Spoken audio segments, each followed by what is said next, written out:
let's move on to our next speaker, Kerry-Ann Lecky Hepburn. She'll be talking to us about adventures in lightscaping under the night sky. Hi, everyone. Can you hear me? Okay, awesome. So in this presentation, I'll be sharing some of my more memorable experiences traveling the world, taking DSLR nightscapes. Even though we can't travel now, I hope, through this presentation, it will encourage you to not hesitate to get out and see the night sky from different perspectives on the planet, once things go back to normal, of course. So basically, it all started 3 years ago. Oh, here are a list of some of the countries that I'll be talking about. But it all started 3 years ago when I had the opportunity to travel to Chile. And basically, so on my flight down, I slept during the night, of course, during the nighttime of the flight. But then when I woke up, I was over Chile, and then I saw all these clouds. And then that's when I started to think, oh my goodness, everyone lied to me. They said Chile had, in the Atacama Desert in particular, they said that, you get 364 days a year of sunshine and clear skies. And this basically set the tone for my trip for 7 days in the Atacama Desert. I chose kind of the wrong time of year to go. It was around January, which tends to be more of the rainier season. But then I was kind of lucky. The first night, at least, I had some really amazing clear skies, but then I was so tired. But I really did push myself to try to take some pictures because I was worried that I wouldn't have the opportunity to take that many pictures after that night. And it was just so incredible because the sky was exploding with stars. So that was definitely true what you hear. You feel like you can reach out and touch the sky. And one thing that was pretty amazing was seeing the Magellanic Clouds for the first time. And it actually put tears to my eyes because I never thought that I'd actually be able to or get the opportunity to see them. So some of the nights, it was either too cloudy, or on the left-hand side, that image there, that was one image that I took hiding slightly behind a car because it was so incredibly windy. So I just got that one shot. And then the shot on the right, now that was one of the last nights that I had in the Atacama Desert. And I was able to get a picture of this famous lonely tree. And you can see the lithium mine lighting up in the background. And the Milky Way, it was the winter Milky Way. And this is probably one of my most favorite images. And this was towards the end of the night. And during the day, I was supposed to be catching my flight back home. But that particular morning, that was the first time that I got to see the Zodiacal light. And it was just such an eerie sight because I thought that there was fog or mist in the air, haziness in the air. But then when I took the photo, I was able to see clearly on the camera what it was. So for this shot here, I ended up taking a number of frames, about 6 of them, and I stitched it together in Lightroom and then created that final image. And it was really rewarding because at the end, like when I came home and started working on the image and I posted it, I ended up getting a NASA astronomy picture of the day, and also it was featured in a Finnish magazine. They had like a full spread of that, so it was really cool. And basically this kind of started my whole traveling bug for the next 2 years. Afterwards, I became addicted. So from one desert to another, I ended up in Death Valley in the early part of summer or late spring. And again, this was not really the best time of year to travel to Death Valley. It was extremely hot. And the purpose of this trip, though, was to teach nightscapes and post-processing of nightscape images. And this place, Death Valley, is basically one of the hottest places on Earth, and with a record temperature of 56.7 degrees Celsius in Furnace Creek. And one thing I didn't realize about this place is that it's so huge and there was so much driving. So a 3-hour-long drive just was kind of like a normal trip in Death Valley. And it's just funny to put that into perspective because here, you know, where we live in, or the Toronto area or Southern Ontario, the thought of driving up to Algonquin Park seems like such a long trek. But we were doing 3-hour drives daily on this trip. So one of the places that we visited was extremely iconic, and this was a racetrack playa. On this road, it was, I'm not joking, it was 2 hours of extreme bumpy rugged road, but it was really worth the trip in the end. The racetrack playa, some of you might know of it as the famous place where you see the sailing stones, the stones with that have the trails in the mud. And basically along the way to this racetrack playa, there's this pit stop called Tea Kettle Junction. And when I saw this, I was thinking, oh goodness, this would be a pretty good place, a pretty good picture if I can situate it in a way where, you know, Sagittarius was right over it, the teapot. And I was just hoping that, you know, everyone in the group would agree that we would come back here at the end of the night to take some pictures when the Milky Way was nice and high and the teapot was in the right spot. So I'll get back to that later. But this is us now, like we're out in this racetrack playa, and we're racing against the clock to set up our equipment and also find a good rock, because there's so many rocks. Some of them didn't have any trails coming out of them, and some of them were either too big or too small or too funny looking. So we're all, of course, perfectionist photographers trying to find the perfect composition. So here is mine. I didn't get so lucky, but you know, nonetheless, I started taking images. I had 2 cameras with me at the time, and this one I set up to do star trails. I wanted about 3 hours of star trails. And the other camera I was using just to take like regular Milky Way shots. And that was one of my star trail shots from that setup. And then later on in the night, I basically took the selfie with the camera that was taking the star trails. In this shot though, I'll show you the picture that I was taking with that shot. But at a certain point in the night, I basically had to go back to the car, and that was about a 20-minute walk. And I really didn't expect to run into trouble where I wouldn't be able to find my way back to my camera setup.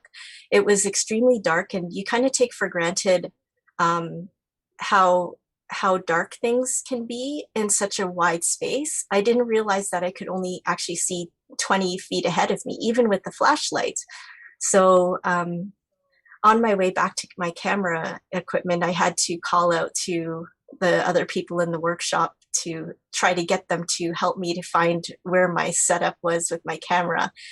And you know, finally I was able to find it quite a bit later on, but it definitely reminded me that, you know, whenever you're out in the dark, set a really accurate GPS point for different locations different key locations that you have to be at.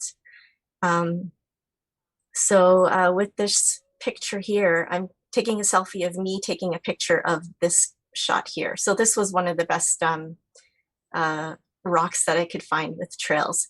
Every year, apparently, it differs. The trail intensities can differ, and it's based on how much rain they get and different things like that.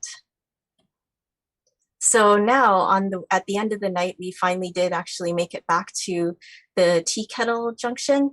That picture I showed you with the tea kettles is basically a place where people will leave a kettle and then with a note, and it's apparently considered good luck if you take a tea kettle with the message, but then you also leave one with the message.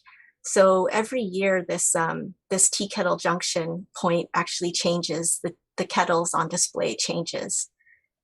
So we started taking pictures of this, and of course, you know, there's always a struggle when you're photographing with a large group of people. There's some people that want to take light painted images, so they start shining their flashlight on the foreground while you're trying to take an exposure. And I was one of those people that didn't want any type of of light source shining on anything. So as you can see here, every time I took a shot, I basically had someone's light in the photo. But finally, I was able to get the shot that I wanted, and here it was here. So, and of course, I aimed it in a way, or composed it in a way so that the Sagittarius was right over the kettles. So that was definitely one of my favorite pictures for that year. And now later on in that year again, so you can tell I definitely did a lot of traveling. And this was in August for the Perseid meteor shower. I really wanted to be down south in California for that.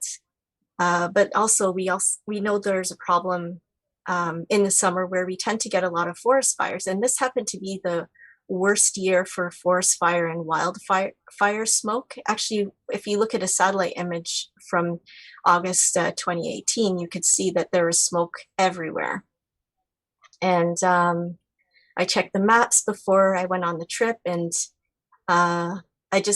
nothing was changing. You could see like there was no airflow that would be pushing any of the smoke out of the way. But then, you just have to make the best of it anyway. And here I am in the Sequoia National Park, and with a picture here of the hazy Milky Way. And you can see that that these are probably the largest redwood trees in the world. It's about 50 to 85 meters high, and the diameter of them is 6 to 8 meters. Across or in diameter, and they're just pretty incredible. Just being in this area with those type of trees and taking nightscapes. The green light that you see in the image is basically coming from a parking lot.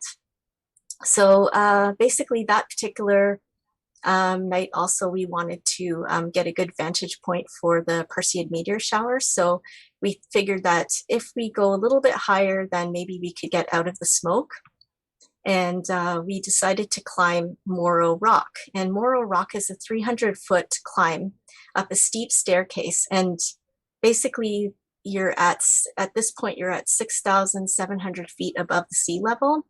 And it really helped that during this climb, it was dark. So I didn't actually see how crazy the view was, because I'm a little bit afraid of heights. But you're going to see, like in the next picture, how precarious it was up there, with the railings and everything like that. But the view is absolutely amazing. Here we're able to overlook the city of Three Rivers and the San Joaquin Valley. And you can still see there's smoke lingering in the air, but then the further up you point your camera, the more clarity you can see for the night sky. So it really helped. But unfortunately, that particular night, I didn't have very good luck with catching many meteors. But here's a panorama that I ended up putting together when I was up on top of this Moro Rock. You can see the railing, and then there's a really strong drop. And this pano now, the plan was to make it 360 degrees.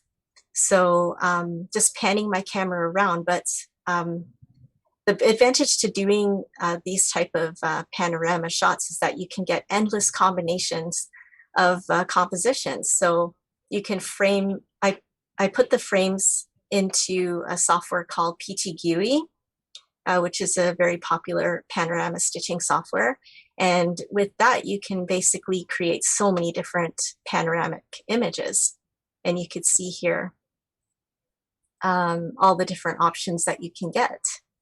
But one thing I didn't realize at the time was I didn't take pictures near my feet. So of course there's this black hole where I'm standing. But still, I tried to work with what I had at that time. And so here's another composition, a little crazy. But it's just a really good way if you want to maximize your time at a spot, just to take a really good 360 pano, and then you can create all kinds of compositions.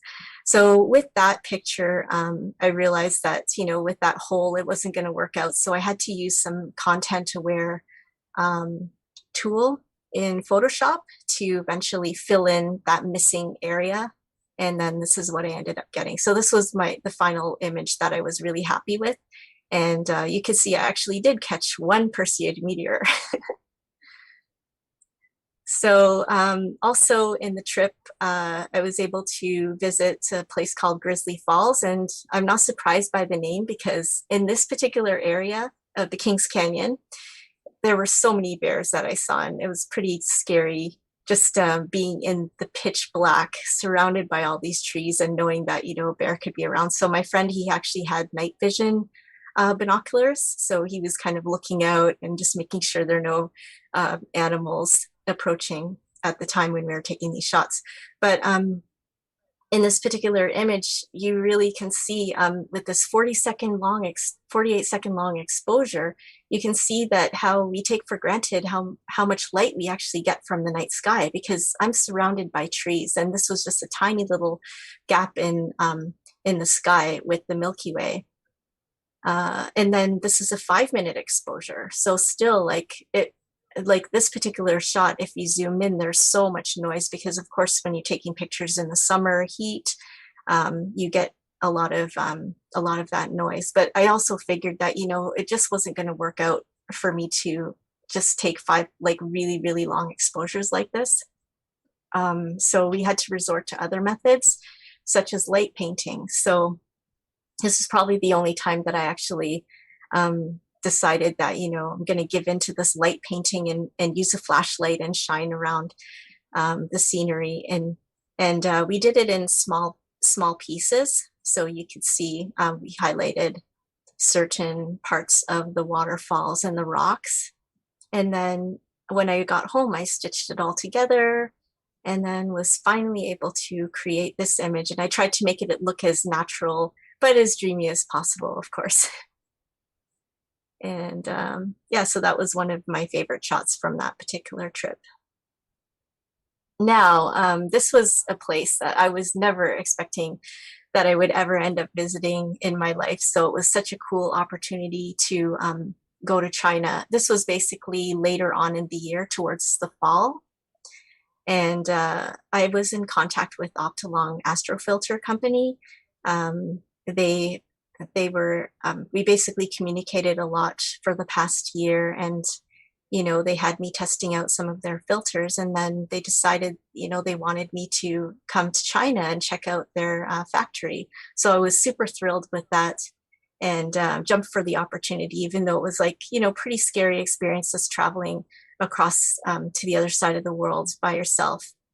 But they were so amazing with their hospitality, and they made sure I was completely taken care of. Well, I had ended up having major jet lag when I got there, and it was to the point where I actually thought I was getting the flu. And I remember that particular day when I was really feeling at my worst, they were saying, oh, let's go out and we're just going to take a quick little shot, just quick little picture, you know, with the banner and with everyone under the stars. So I thought, oh, okay, you know, but I really didn't want to go because I wasn't feeling well. But little did I realize that after this 2-hour-long bumpy drive into the higher elevations, they took me to this graveyard of P-40 warhawks. And these warhawks were an important part of the city of Kunming in China. During World War II, a group of US pilots were instrumental in saving the city from devastation. So in the middle is one of the warhawks. And when I saw this, like some of you know that I love airplanes, I love the stars. So this was like a paradise to me. I couldn't believe that I was in this location, and instantly I got better. And I was just taking pictures for quite a while, actually, to the point where they were begging me, saying, oh, we're cold, can we go now? Let's go. So, but anyways, it was just such a memorable time, despite not feeling well. And the rest of the trip was pretty amazing after that. And then the next year, I went back to Chile, my favorite place now. And we traveled to Easter Island. And Easter Island was quite interesting because I ended up going during a time when the weather was actually really bad. So I seemed to be getting bad luck with weather. And a lot of people joke and say, oh, you're a meteorologist. You're supposed to know when to go to places and you're supposed to be getting good weather all the time, but that doesn't always happen. So with Easter Island, it was kind of deceiving because during the daytime, it was always beautiful, nice, fluffy clouds. And usually when we see these types of clouds, we're thinking that it's going to be nice and clear at night. But that wasn't the case here. It just kept getting cloudier and cloudier into as the night came upon us. And this was basically, now I'm just sitting by the moai, which are the very iconic features of statues in the Easter Island. And I'm sitting here just with my camera, just hoping for a clear patch. So I got a little clear patch, then I get another little clear patch, I take this picture. At this point, the other photographers that were with me, they didn't even bother to put their camera on a tripod, but I wasn't going to give up on being in such a magical location like this. So I just kept shooting anyways. And another little clear patch. So I figured, you know what, when I go home, I'm going to stitch them all together. And that's what I did in Photoshop. And then here, this is my final image from that particular trip. So actually it's hard to tell, but this is Orion, the upside down part of Orion here. And you could see Bernard's Loop is the red. So it looked pretty cool with the clouds. And then also later that year, I ended up going to Australia. And the purpose for this particular trip was to do a workshop for locals in the Melbourne area and to teach them how to do post-processing of nightscape images. So, and also part of the purpose of that trip was also to do scouting for possible places to do in the field workshops. So that's me basically teaching the workshop. We had a really nice turnout. But after the workshop was finished, or the masterclass was finished, we went to the Grampians, and you can see like this place is just so amazing. The view is incredible.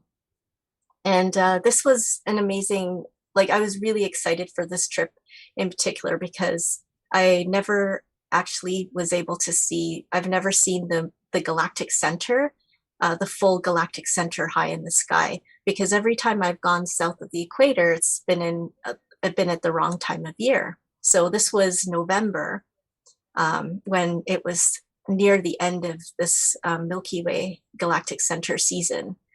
So here you could see we had like so many cameras with us, and we just wanted to record and document as much as possible up on top of this hill in the Grampians. And as the sun got lower and the sky got darker, you could see here is Mercury and Venus is setting, and just waiting for the Milky Way to appear. And then, just seeing this for the first time was just incredible. So this here is a panorama image. That particular night we did time-lapse shots. I just basically soaked up every single photon that I could possibly soak up, just because I just don't know how many times I'll be able to experience something like this, to see the whole galactic center going right across, like the Milky Way going right across the sky like that. And then fast forwarding now to another workshop.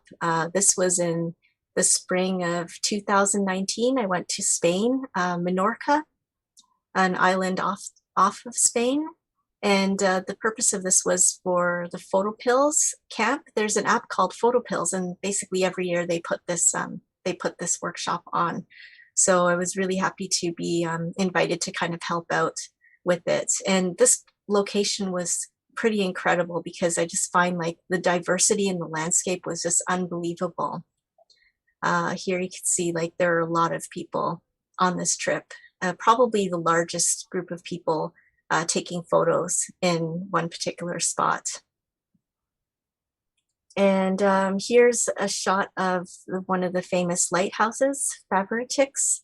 lighthouse. And we are all trying to take pictures of the Milky Way rising behind the lighthouse. And as you can see, you know, with the large group of people, you don't always get the perfect conditions.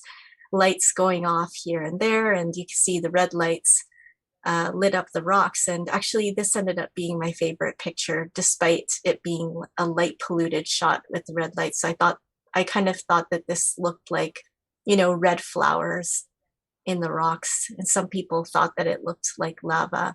So it ended up becoming one of my favorites. And here's an example of the Photopills app in action. We went to another location that was also pretty incredible. It was like being in the desert, but with these big giant boulders. So before it got dark, I was running around taking shots and trying to use the Photopills app to see how I can make my composition with the Milky Way and the rocks. And this was one of the images that I was able to get. So it was kind of close. I ended up moving around for a little bit more in the end, but this was a stack. I did like a panorama and stacked images together. So it took quite a bit of post-processing to get this together, but I was really happy with the results from that one. And now just staying a little bit closer to home, the Canadian Rockies. Believe it or not, this was one of my first times with a DSLR in the Rockies. So it was a pretty cool experience being in that nightscaping photo taking mode on this trip. The one thing though with this trip is that we had a lot of air glow. So you can see that air glow can kind of ruin things if you don't know exactly what you're looking at. It looks very muddy in the sky to the unaided eye. Like you're looking up and you're expecting to see the Milky Way and you can't really see it. But and you don't see the colors with your unaided eye, but with the camera will pick it up.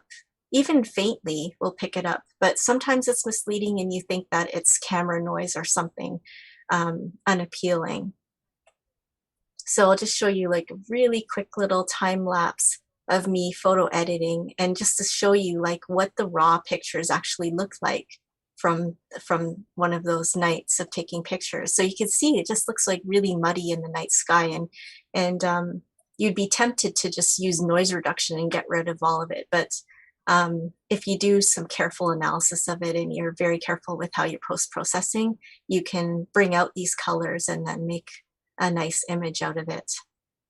I'll try to fast forward it just a little bit here. So you can see I kind of go through a lot of steps when I do any post-processing. But I really enjoy this part of nightscaping. It's probably one of my favorite parts. I find like typically when I get really excited to take photos when it's during the day, but then once the night comes around, I get so tired and I do things pretty quickly. And then the next day I get excited to load the photos and start editing. So it's kind of funny. I don't think I was really born for this staying up all night thing, but I do it anyways because it's rewarding in the end when you see the final image. And here is the final image, and this ended up being the back cover of the Observer's Handbook. I think it was 2019 or 2020. I can't remember, but it was just recent. And now, so if you can't travel around or if you don't want to travel, then you can always take photos from home. And that sometimes can be just as rewarding as traveling. And this picture here I took in my front yard. I live in Grimsby, so the light pollution is there definitely, but sometimes we have a really nice transparent night and I can see the Milky Way overhead very, very faintly, as you can see here. It's a picture of the summer triangle with the echinacea flowers. Also star trails. You can always do star trail images in light polluted skies. So you can see my neighbors have their lights on theirs, and there's the town of Grimsby lights below and city of Toronto across the lake there. So I have lots of light pollution, but still star trails can turn out really nicely. And then this particular shot that was taken in Humber Bay. the Humber Bay Park, and this was after one of the workshops that I gave on post-processing. And the moon was actually really bright that day as well. It was almost a full moon, and you could see the light off into the corner there. So even with that, with being in the city of Toronto, with the full moon, you can still see Orion and get some nightscape pictures. And then, of course, the highlight of 2020 was Comet Neowise. It really brought light to, such a, kind of a discouraging year for so many. But, it worked out really well here. I took a shot. I used the Photopills app, and I planned this image to line up have the comet lined up over the CN Tower from Grimsby. So this is the Grimsby view with looking across the lake, 30 miles across the lake or so. And, I just really look forward now to the years ahead, and hopefully we can get back into traveling again. And hopefully this inspired you a little bit to travel the world. And if not, then there's always something you could do at home. And even if you're in light polluted skies. And if you're ever interested at all in joining me on any workshops or anything like that, just drop me an email and follow me on Instagram. I have a lot of my photos on Instagram right now. So that's it. Thank you very much, Kerry-Ann, for sharing your amazing photos. Truly, truly well done. And I had no idea you had done so much travel. I guess you must have accumulated a lot of air miles for your next trips. I did. I did actually. Yes, a bit of a pause. Yeah, I was actually really scared of traveling before I went to Chile. So it just kind of built up. I built up my confidence over time slowly, and then it became kind of an addiction, actually. I mean, a healthy addiction, I think. I got to see a lot of the night sky and make a lot of new connections and see the world. So good. Well, we look forward to a future presentation in the next year or two. Yeah. Let's go to Emma for questions. Okay, first question is, do you use astronomy specific cameras like the 60D-A? Yeah, I use the Canon 6D. I actually have two of them. I have one that's modified that I bought modified from Astro Tech. So I use two Canon 6Ds right now. One that's modified, one that's not modified. And so, I mean, you don't need to use a modified camera all the time because it just depends on what you're taking a picture of. Like with just regular Milky Way shots, you don't really need a modified camera, but if anything that has predominantly hydrogen in the night sky, then especially if you're zooming in on an area like Cygnus, then you probably want to pull out a modified camera to take those shots. Yeah, thanks. Do you have a recommendation for a Nikon lens for someone who is very new to DSLR astronomy? Oh dear, I don't use Nikon, but I have some friends that swear by, I think it's there's a zoom lens, f2.8. I don't know if it's like the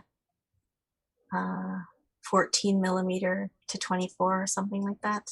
But anyways, I don't know for Nikon, but for Canon, definitely recommend the Sigma lenses, the Sigma art lenses in particular, and the Sigma 14 millimeter f1.8 is my favorite, and I do believe that you can adapt that to Nikon frame as well. So that's probably my top recommendation for nightscape lenses out there right now.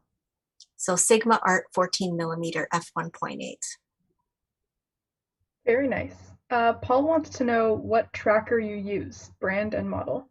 I use a whole lot of trackers, believe it or not. I have the Skywatcher and also an Ioptron tracker as well. A lot of them are pretty old, but in the field, sometimes I will just end up just using the tripod, especially for nightscapes. I just use the tripod with timed exposures, and then I stack. But the Star Adventurer is definitely one of the best trackers that I would recommend for traveling with, because it's nice and light, and you know, it works really well. So, and if you have a larger lens too, you can also do some deep sky with it as well. How long have you been doing astrophotography, and where did you learn? Oh goodness. I've been taking pictures of the night sky since I was 15 years old. So I'm kind of giving away my age, but it's probably like more than 30 years now, on and off. But it was in 2007 was when I really started to get into doing more of the deep sky stuff. And I didn't really have any courses. I just, when I was a kid in high school, I just went to the library and read some books on astrophotography. And a lot of the astrophotography back then, it was done on film. So I basically just guessed at exposure times and just wasted a lot of film, wasted a lot of money, just trial and error and trying to get something. But when digital photography came around, it was just so amazing, because then you could actually, you know, you don't have to waste all the film and time and money. You could really learn a lot faster that way. And then also with the help of the internet, and Cloudy Nights was one of the websites that I really visited a lot, and I participated in a lot to learn a lot of the deep sky astrophotography that I know now. Thank you. Yeah, no problem. Guillermo wants to know, it seems you picked ISO 6400 as the sweet spot for your camera rig. With that, what was your criteria for that setting? I just wanted as much light as possible without getting too much noise. So if I went a little higher than 6400, I just found that when it came to post-processing, the noise was a little bit more unbearable to deal with. And 3200 was just, you know, it was kind of similar to having 6400 anyway. So I just found that the 6400 was the spot where I knew I could handle the amount of noise and deal with that, but also get the most in terms of signal. So it's basically a lot of trial and error for me. But it turns out that a lot of people seem to like that that ISO as well, for the Canon 6D in particular. But I know with mirrorless cameras, it's different. I think you can go a lot higher with mirrorless cameras, but I don't have mirrorless camera to be able to like tell you exactly what ISO I would use for that. Interesting. Would you recommend Photopills? Oh yeah, totally. Definitely recommend it. I love it, especially if you're using an iPhone, which I don't have, but if you use an iPhone that has like a nice interface. Also, I recommend using Sky Safari. I use that in using with the, it has a live view mode, so you can actually be in the field and do this virtual reality kind of view where you can see the stars along with the nightscape, with the actual landscape, and kind of line up create your composition during the day, and just set the time for at night for that location. And Photopills, I believe that they might probably expand their virtual reality setup to include more like constellations, and more than just the Milky Way and the moon and the stars, at moon and the sun, because right now it's focused more on the Milky Way, moon, and sun timing.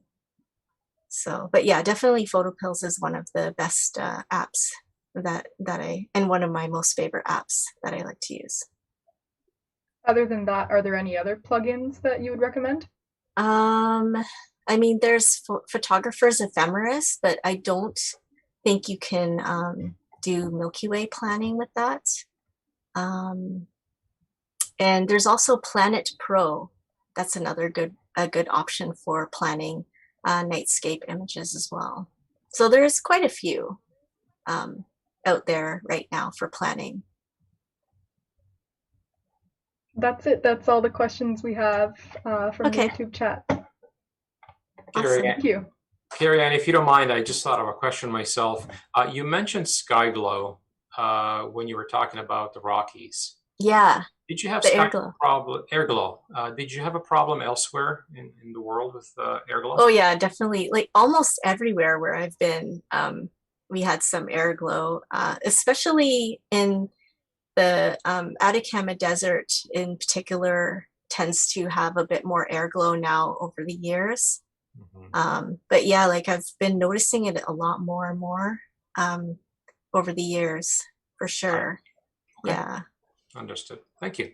Yeah. Very well. Thanks again, Kerry-Ann, for sharing your amazing photos. And as I said before, we look forward to having you on again in the future.